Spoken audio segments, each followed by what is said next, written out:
Good evening from the Channel's newsroom here in London. Police said the 41-year-old suspect broke into the animation studio in the Japanese city of Kyoto and sprayed petrol before igniting it. The suspect has been detained and was taken to hospital with injuries. Japan's Prime Minister Shinzo Abe said the incident was too appalling for words and offered his condolences.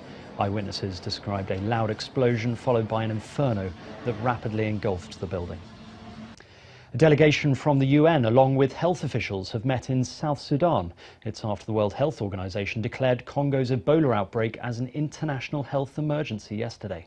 Despite a highly effective vaccine and a swift international response after it was declared 11 months ago, the outbreak spread fast, becoming Congo's worst ever, with almost 1,700 people declared dead. The Health Organization has warned that the nearby countries of Rwanda, South Sudan, Burundi and Uganda are the most at risk. South Sudanese health officials are working with humanitarian partners to implement a prevention and response plan, including border surveillance and screening, as well as establishing treatment and isolation facilities. I really want to tell the community members here that actually if Ebola does come and if it's not controlled, it will actually become your biggest problem, bigger than malaria, bigger than everything else. So it's really important to have that awareness, because communities in South Sudan can defeat Ebola. An effort to impeach Donald Trump has failed in the US House of Representatives.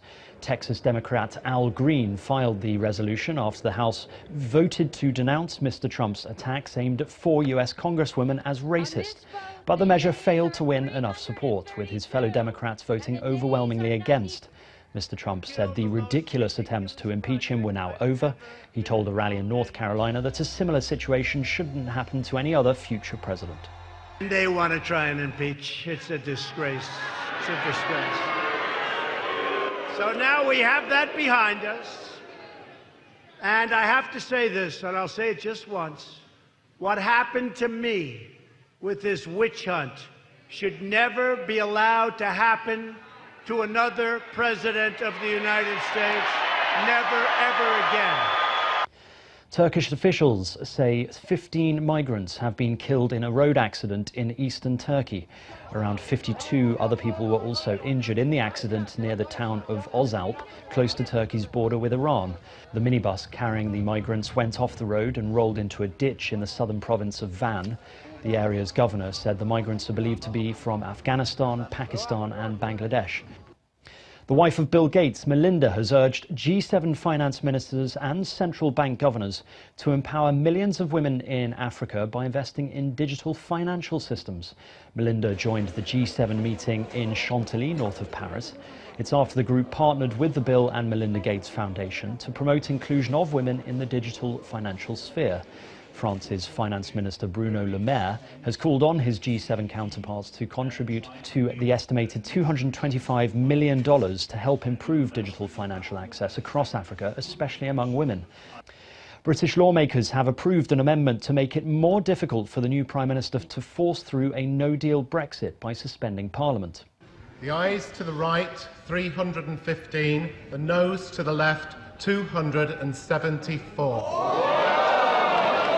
A majority of 41 approved an amendment that blocks suspension between 9th of October and 18th of December. Boris Johnson, the front-runner to succeed Prime Minister Theresa May next week, has said Britain must leave the EU on October the 31st with or without a deal. It effectively means the Commons have made it harder for a new Prime Minister to suspend Parliament.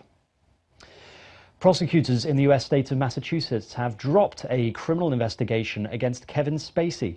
The 59-year-old actor was accused of groping an 18-year-old man at a bar in 2016, but indecent assault and battery charges were dropped after the accuser refused to testify about a missing phone, which the defense said could prove the actor's innocence. Mr. Spacey has faced several sexual misconduct accusations, but this was the only one to result in a criminal case. And finally, it may seem more like a game for kids, but arm wrestling is gaining traction in Africa. 300 athletes from at least 9 countries, including Nigeria, Egypt, Ghana, Ivory Coast and Senegal, all took part in the 10th Africa Arm Wrestling Championships recently. Malian representatives on Sunday won the 10th edition of the African Arm Wrestling Championships with 115 medals, with Egypt coming second and Nigeria coming in third place. And that's your international news around the world in 5.